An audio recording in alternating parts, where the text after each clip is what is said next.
So, today we're going to be learning some pasta. We're going to be building out a gnocchi and a rolled pasta dough.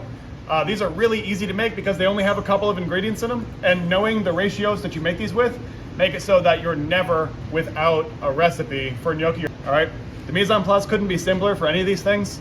A lot of standard stuff you typically find over on pastry side because this is dough after all, just for a savory application. All right, out in front of me, you guys will see a basic French pin, pastry wheel. We're going to be using a cooling rack to separate the potato from the flesh today. I'm going to be using a roller to get my raviolis or tortellinis shaped, a 1 cup measure, and a bench knife. All right, very simple. First thing we're going to start off with is our gnocchis. All right, behind me on the board, you guys will see some ratios. Learn them, memorize them, commit them to memory because they're short and easy to remember. Gnocchis are made for every 1 pound of potato that you get, you need 1.5 cups of flour. That's it. All right. Rolled pasta, for every 100 grams of flour you use, you need 1 egg. Never changes. Okay? Once you know those 2 recipes, the salt is going to be provided as you cook these pastas. And we all know we make pasta dough. We make pasta with very salty water. Salty as the ocean. So there's no need to salt a dough like this because you're just putting salt on salt on salt. It's going to get there once it hits the water anyways. Right. In order to prepare my potatoes, I want to salt roast my potatoes. I took these potatoes out first thing this morning.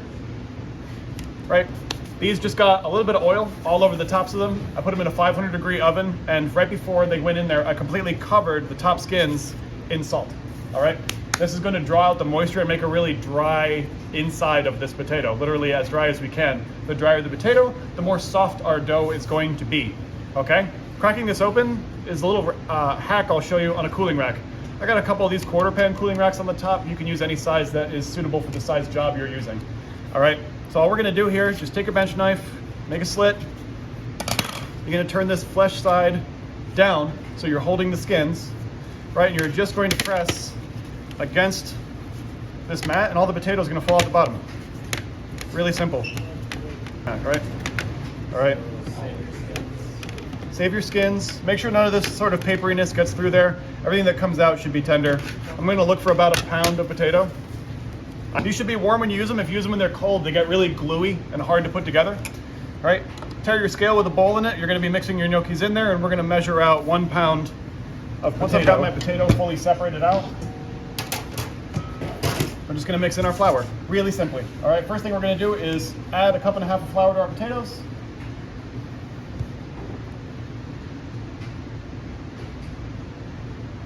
Sometimes, depending on the potato you choose, you may need more flour or even less.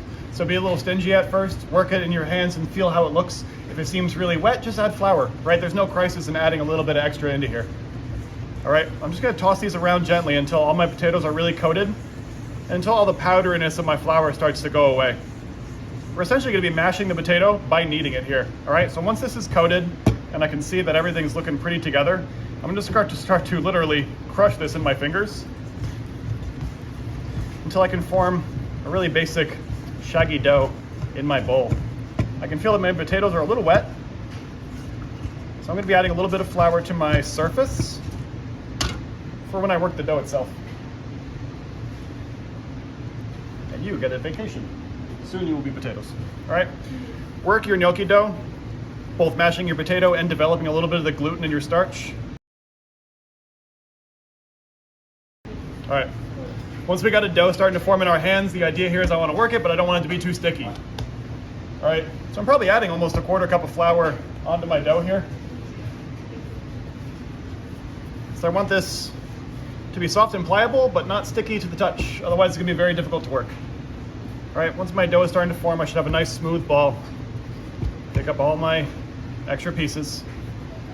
All right, and we're just going to let this rest. When it rests, it's going to hydrate a little bit extra, meaning it's going to, all the flour that's in here is going to start to swell up with the liquids that are inside. And I'm going to want to let that rest for just a moment while those things too kind of even out a little bit so I can get a good feel for its final stickiness in a moment. So the gnocchi's been relaxed and you can see that now it doesn't really spring back when I'm handling it. This is good. This means it's nice and tender and ready to go. All right, starting with my gnocchi at the top of my bench and a nicely floured surface, I'm going to form a rectangle. That rectangle is going to be what I'm prepping from. I'm going to get the snakes that I'm rolling. Think about when you portion bread dough. You'll do the exact same thing. cut yourself a little snake off the bottom. There's an open side. That's gonna be the stickiest side. Put that flour side down, right? And then you're gonna start to roll. Just with the weight of your fingers, you're gonna get this about the width of your thumb. All the way out. You should be pillowy and soft. All right, once we form that beautiful little snake, is camera getting all that there, Tegan? Can I see? Okay, great. Once you form the snake, we'll cut our dumplings from here. Now there's a couple of shapes we can use with the dumplings, right? There's obviously the very basic dowel shape where we're gonna press down and through, and we're just gonna cut ourselves some gnocchis. I like to put my index finger as a little guide, just so I know how deep I'm cutting these. All right, now that's a dumpling shape. Let's learn one more, just before we split off. Extra flour, because if this gets sticky, it gets very difficult to work with. About 1.5 inches thick. Open side down onto that flour so you're not fighting the moisture. Form your snake. Don't forget, these are gonna swell up because they're dumplings. They're gonna be twice the size you cut them. So if you cut them big, they're gonna get big. All right, so try to keep them around bite size.